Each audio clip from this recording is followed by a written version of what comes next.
बदबू है यार। एक्सक्यूज मी, हमें पूजा के लिए दूध चाहिए था, मिल जाएगा यहाँ पे? हाँ जी बताइए। अरे विभोर, तुम यहाँ? तुम मेरा नाम कैसे जानती हो? कौन हो तुम? अरे मैं सना, स्कूल में साथ में पढ़ते थे, याद नहीं है? सना? सना 10th क्लास में साथ पढ़ते थे, क्लास की टॉपर सना? हाँ वही। माय गॉड, तुम यहाँ इस हालत में? ये इस बदबूदार जगह पे तुम क्या कर रही हो? मम्मी, ये वही लड़की है। मैंने आपको बताया था ना, मैंने 10th क्लास में एक लड़की को प्रपोज किया था, उसने मेरा प्रपोजल रिजेक्ट कर दिया था। हाँ हाँ बताया था तुमने। ये वही लड़की है सना, क्लास की टॉपर थी। और पता है इसने रिजेक्शन का रीजन क्या दिया था मुझे? कि विभोर, मैं ना इस सब में नहीं पढ़ना चाहती, मैं ना पढ़ाई करके कुछ बहुत बड़ा करना चाहती हूँ। तुमने इसलिए मेरा प्रपोजल रिजेक्ट किया था ताकि तुम यहाँ पर ये गाय गोबरों के बीच में काम कर सको। ये बड़ा काम कर रही हो तुम। हाँ, और देखो मम्मी, इसने शादी भी कर ली। मतलब किसी गवार के प्यार में पड़कर यहाँ पर फंस गई बेचारी। अरे तुमने मेरे बेटे को छोड़ दिया। तुम्हें पता है हीरे जैसा मेरा बेटा है, और तुमने इसको छोड़ के ना बहुत बड़ी गलती करी। अगर इसके साथ शादी करी होती ना तो आज एक महल की महारानी बनी होती। हाँ, आज देखो कहाँ पड़ी हो। ये गोबर, ये उपले, ये भैंस, गाय, इतनी बदबू आ रही है इस जगह पे।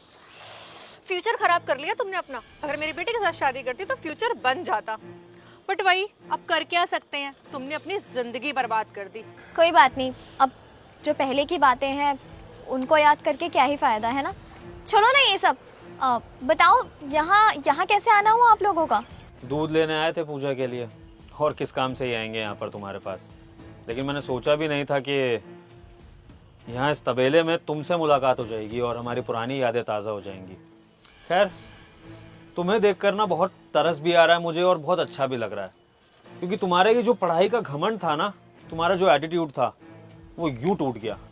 हाँ, माना कि मैं क्लास में एवरेज स्टूडेंट था, लेकिन I belong to a rich family, और जिसकी वजह से मेरा स्टेटस तब भी हाई था और आज भी हाई है। लेकिन तुम जहाँ थी, लोअर मिडिल क्लास, आज भी तुम वही हो। इनफैक्ट उससे भी बुरी जगह पर हो। क्यों मम्मा? यस। देखो ना, इतनी गंदी जगह पर ये काम कर रही है। मतलब ऐसी जगह पर आने से पहले मैं 100 बार सोचूं, और ये यहाँ पर काम कर रही है। इसके हाथ कितने गंदे हो रखे होंगे। छी। तुमने बिल्कुल ठीक कहा विभोर, शायद मुझे तुमसे शादी कर लेनी चाहिए थी। लेकिन मैं आज अपनी ज़िंदगी में जहाँ हूँ, जिसके साथ हूँ और जो कर रही हूँ ना, मैं उसमें भी बहुत खुश हूँ, अपनी लाइफ से सेटिस्फाइड हूँ, और जो कर रही हूँ बिल्कुल ठीक कर रही हूँ। तो मेरी फिक्र करना बंद करो। और हाँ, बाकी आप लोगों को कितना दूध चाहिए वो बता दीजिए। वो तो तुम कहने के लिए बोल रही हो, मुझे अच्छे से पता है कि तुम इस गंदी सी जगह में, इस छोटे से गाय तबेले के काम में बिल्कुल भी खुश नहीं होंगी। और मुझे आज इस तरह से देखकर तुम्हें बहुत ज़्यादा फील हो रहा होगा, बहुत गिल्ट हो रहा होगा कि तुमने उस टाइम मुझे हाँ क्यों नहीं करी। क्योंकि अगर हाँ कर देती तो तुम्हारी लाइफ ही कुछ और होती, तुम्हें यहाँ पर फंसना नहीं पड़ता। मुझे अपने किसी भी फैसले पर कोई पछतावा नहीं है। मैं जो कर रही हूँ बिल्कुल ठीक कर रही हूँ और बहुत खुश हूँ। मैं अपनी ज़िंदगी में कुछ बड़ा करना चाहती हूँ, बहुत बड़ा बिजनेस करना चाहती हूँ। विभोर, ये काम भी एक बिजनेस से कम नहीं है, समझे तुम? डेयरी संभालना, गाय भैंसों को संभालना, हर चीज़ यहाँ पर मेंटेन करना, हर चीज़ का हिसाब करना आसान बात नहीं होती। मेरे पास ना तुम्हारे लिए एक प्रपोजल है। अगर तुम चाहो तो अभी भी मेरा बेटा तुमसे शादी कर लेगा, क्योंकि तुम बहुत सुंदर हो, और मेरा बेटा ना तुम्हें रानी बना के रखेगा। अब सोच लो, तुम्हें यहाँ की नौकरानी बनना है या मेरे बेटे की महारानी? हाँ मम्मी, ये तो आपने बहुत सही आइडिया दिया। आपकी बहू बनने लायक तो है ये, औकात वाइज नहीं लेकिन शक्ल वाइज तो है। देखो सना, तुम पे क्रश तो था ही मेरा उस टाइम पे भी, लेकिन आज भी तुम्हें थोड़ा बहुत लाइक करता हूँ मैं। तो अगर तुम चाहो तो ऑफर खुला है तुम्हारे लिए। अपने उस गवार पति को छोड़कर तुम मेरे पास आ सकती हो, बहुत ऐश कराऊंगा तुम्हें, और तुम्हें यहाँ पर एक गाय भैंसों के पास ये सब करने की जरूरत नहीं पड़ेगी। रानी बन के रहोगी, रानी, क्योंकि मैं बहुत अच्छा काम करता हूँ, वेल सेटल्ड हूँ मैं। तो बताओ, ऑफर मंजूर है? विभोर, मुझे बहुत ही ज़्यादा अफसोस हो रहा है ये सोचकर कि तुम्हारी और तुम्हारी मम्मी दोनों की ही ऐसी थिंकिंग है। तुम सोच भी कैसे सकते हो कि मैं ऐसी बात के लिए हाँ कहूँगी? सना, तुम अभी तक यहाँ खड़ी हो? अरे वो ग्राहक इंतजार कर रहे हैं, उपले भरवाओ जल्दी से इसमें। ये लो। What? मम्मी देख रहे हो आप, इस गवार के लिए इसने मेरा प्रपोजल रिजेक्ट कर दिया। तो ये है तुम्हारा गवार पति? हाँ, बहुत हैंडसम लग रहा है। सीरियसली तुम्हारा पति तो कुछ ज्यादा ही अच्छा है। इसके लिए तुमने मेरे बेटे को रिजेक्ट किया था? इसके लिए? बेटा अगर ऐसे से भी शादी करनी थी तो कम से कम पैसा ना सही शक्ल तो देख लेती, जो तुम्हारे साथ चलते हुए खड़े होते हुए अच्छा लगे। ये क्या गवार ढूंढ लिया है, जो गोबर उठाता है, उपले उठाता है। छी। वैसे सना, तुमने अगर इतने ही गंदे इंसान से शादी करनी थी तो मेरा प्रपोजल एक्सेप्ट कर लेती। हाँ माना, थोड़ा सा ईगो है मुझ में, लेकिन कम से कम तुम्हारा एक स्टेटस तो मेंटेन रहता ना। लोगों के आगे मेरे साथ चलती, गाड़ी से निकलती तो तुम्हें भी अच्छा लगता। अब तुम इस गवार से पति के साथ निकलती होंगी, लोग कितना गलत सोचते होंगे तुम्हारे बारे में, हंसते होंगे तुम पर।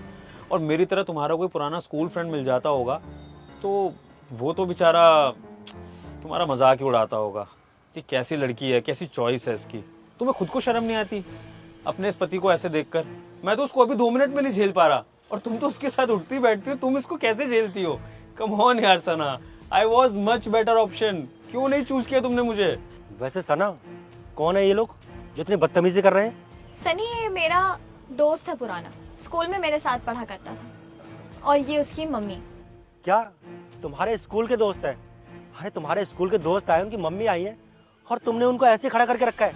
अरे चाय पानी नाश्ता कुछ तो कराओ। रुको, मैं इंतजाम करता हूँ। नहीं नहीं सनी, उसकी कोई जरूरत नहीं है, क्योंकि मैं इन लोगों को इस लायक ही नहीं समझती कि इन्हें अपने घर में बिठाकर इनकी मेहमान नवाजी करूं। घर पर आने वाला मेहमान भगवान का रूप होता है, आपने तो सुना ही होगा ना। लेकिन आप लोगों की सोच और बातों से ऐसा नहीं लगता कि आप भगवान का रूप हैं और आपकी मेहमान नवाजी की जाए। क्या कह रहे थे मुझसे विभोर तुम?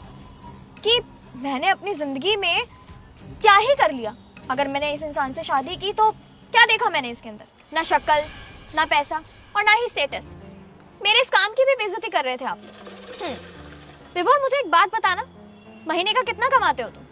1.5 lakh per month. 1.5 lakh rupees. और तुम्हें लगता है कि तुम बहुत सारे पैसे कमाते हो। मैं तुम्हें एक बात बताती हूँ, तुमसे जैसा मैंने कहा था ना स्कूल के दिनों में कि मैं अपनी जिंदगी में कुछ अच्छा करना चाहती हूँ, एक बहुत ही बड़ा बिजनेस खोलना चाहती हूँ, मैं आज वही कर रही हूँ। तुमसे पहले भी कहा था, मैं जिंदगी में जहाँ हूँ, जिसके साथ हूँ और जो कर रही हूँ बिल्कुल ठीक कर रही हूँ और अपनी लाइफ से सेटिस्फाइड हूँ। मुझे अपने किसी भी फैसले पर कोई पछतावा नहीं है। तुम्हें मालूम है, ये जो डेयरी का हमारा काम है ना, इसमें ये जो उपले रखे हैं यहाँ पर, ये गाय के गोबर से बनते हैं, ये बेचे जाते हैं और फिर उसी गोबर से अगरबत्तियाँ भी बनती हैं, वो भी बेची जाती हैं। और दोनों जो चीज़ें मार्केट में बिकती हैं तो उससे हमें पैसा मिलता है, हमारी कमाई होती है। गाय दूध देती है और वो दूध भी बेचा जाता है, उस दूध से डेयरी प्रोडक्ट्स बनते हैं और वो भी मार्केट में बेचे जाते हैं। आप लोगों को तो पता ही होगा, डेयरी प्रोडक्ट्स से यूज करते ही होंगे आप लोग, उसका भी रेवेन्यू हमारे पास ही आता है। ये जो 1.5 लाख तुम मुझे बता रहे हो ना, इतना पैसा हम एक हफ्ते में कमा लेते हैं। और इस चीज के लिए मैं इतना बता दूं कि अपने पैसों का शो ऑफ तो मेरे सामने बिल्कुल भी मत करना। और तुम ये भी कह रहे थे कि मैंने तुम्हें क्यों नहीं चुना और इनको क्यों चुना, तो मैं तुम्हें बता दूं, तुम्हारी जो यहाँ पर बातें थी ना, उसी से साबित हो जाता है कि तुम्हारी सोच किस तरह की है, तुम्हारा परिवार किस तरह का है। और मुझे इस तरह के एनवायरनमेंट में रहने का कोई शौक नहीं है। मैं अपने पति के साथ खुश हूँ क्योंकि उनके अंदर जो इनर पर्सनालिटी है ना, वो तुमसे कहीं ज्यादा बेहतर है।